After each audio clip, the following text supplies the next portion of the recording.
It's time for the scripture reading today, and we're going to be looking into the Old Testament and the New Testament. The Old Testament, of course, we know talked about the hope coming, and the New Testament tells us about hope being realized in Jesus, and we're so happy for that. Don't we all need hope today? What a wonderful theme that we can enjoy today. I'm reading, first of all, this morning from Jeremiah, the 33rd chapter, and I'm going to be reading verses 14 through 16. Behold, days are coming, declares the Lord, when I will fulfill the good word which I have spoken concerning the house of Israel and the house of Judah. In those days and at that time, I will cause a righteous branch of David to spring forth, and he will execute justice and righteousness on earth. In those days, Judah will be saved, and Jerusalem will dwell in safety.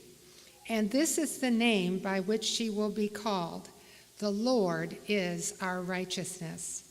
And then going to the New Testament, I'm reading from Romans, the 5th chapter, and verse 12. And this is what it says.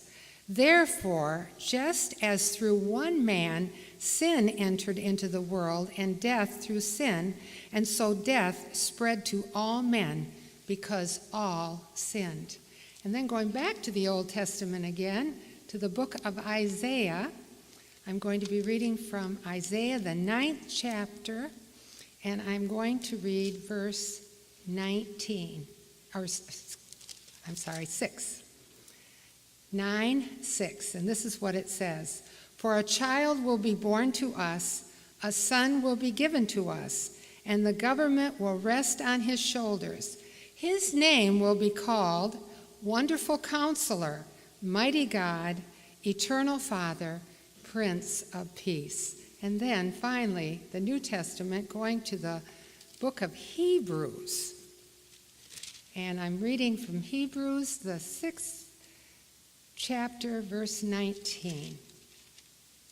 And it says, this hope we have as an anchor of the soul, a hope both sure and steadfast, one which enters within the veil. May God bless the reading of his word this morning.